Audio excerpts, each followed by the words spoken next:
Today I want to speak to you on the topic of suicide and depression.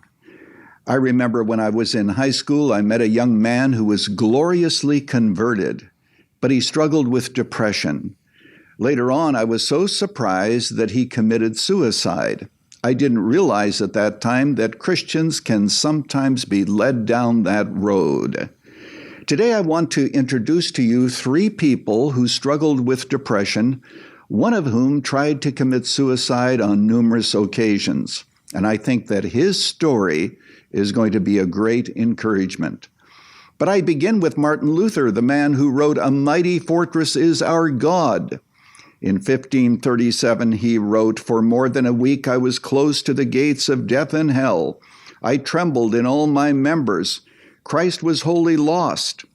Later on, he would go on to write that he struggled with depression repeatedly, and he said each time it was because of loss of faith that God is good and that he is good to me. Let me introduce you to Charles Haddon Spurgeon. You've heard of him, the great 19th century preacher in England. He had severe depression.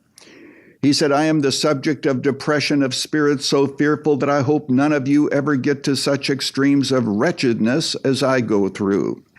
In one of his memoirs, he actually wrote that he contemplated, or at least had to resist the temptation of taking his own life. But the third person I want to introduce to you is Willian Cowper. Cowper was born in London in the year 1731. His mother died when he was young. His father was very cold and distant and sent him to a boarding school at the age of 10. There are those who believe that it was there that he may have been sexually abused, but at any rate, he struggled with depression.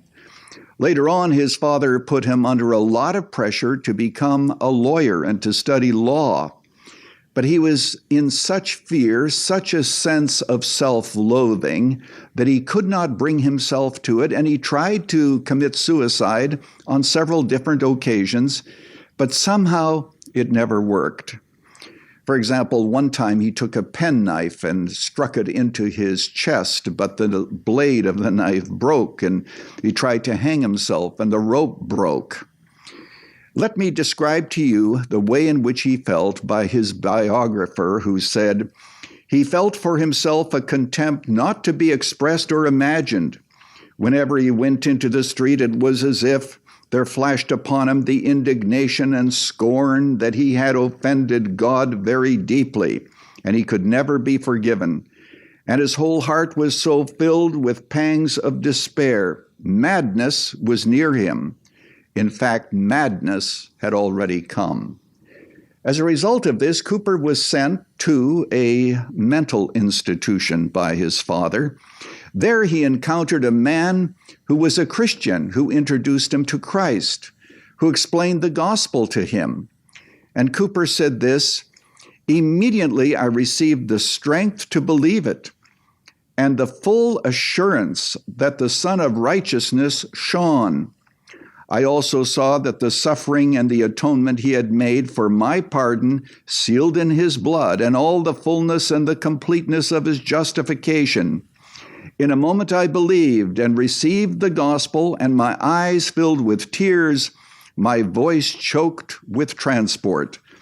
I could only look up to heaven and in silence be overwhelmed by God's love and wonder." Wouldn't it be wonderful if I could tell you that after that, Cowper no longer suffered from depression? But he did. 2 times after that, at least 2 times after that, he committed, or tried to commit, I should say, tried to commit suicide. Imagine that. Now, during these periods of time of great darkness, he met a man in whose name you may recognize, John Newton. Newton, of course, was the author of the song, "Amazing Grace, How Sweet the Sound." Newton was a pastor, and Cowper was one of his congregation. Newton spent an awful lot of time with him. As a matter of fact, he had him work in his garden, Newton believing that the physical work would be of some benefit to Cowper. They had long talks together. And how did Newton help Cowper? Did he try to enhance his self-image and say to himself, you have to think of yourself much better? No, he didn't go that route. What he did was continually explain the love of God and all that God had done for him.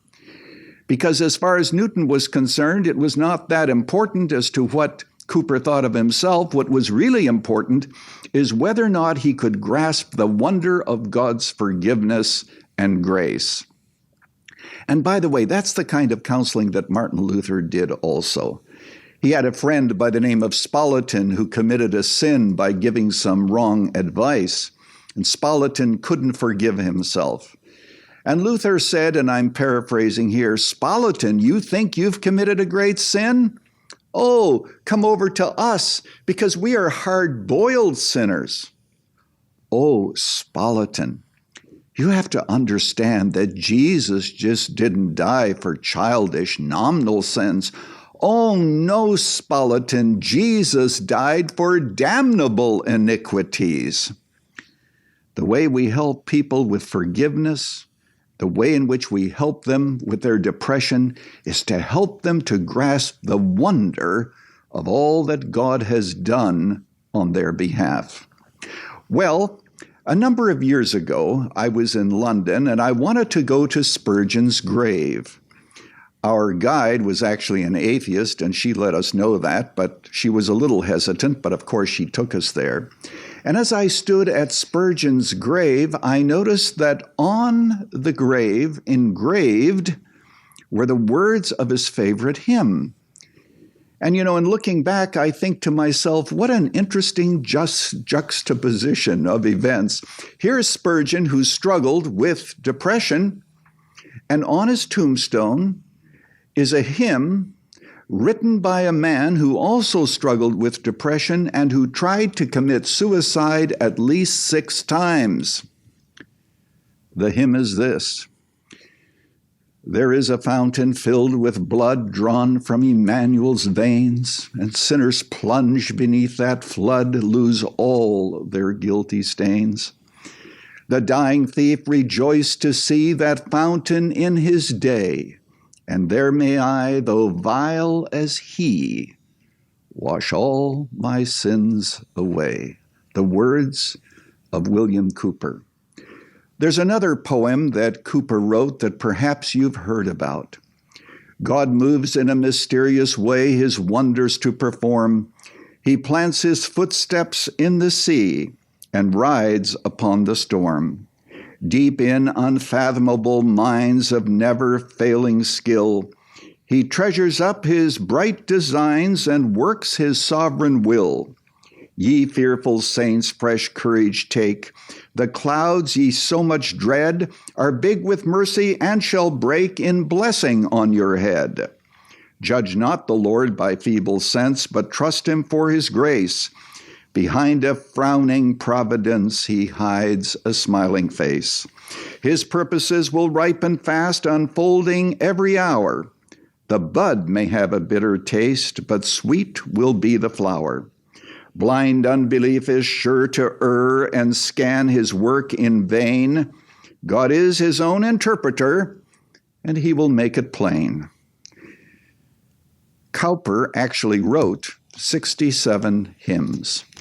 Isn't it wonderful to know that you don't have to be emotionally whole to be mightily used of God? After all, God does work in mysterious ways, his wonders to proclaim.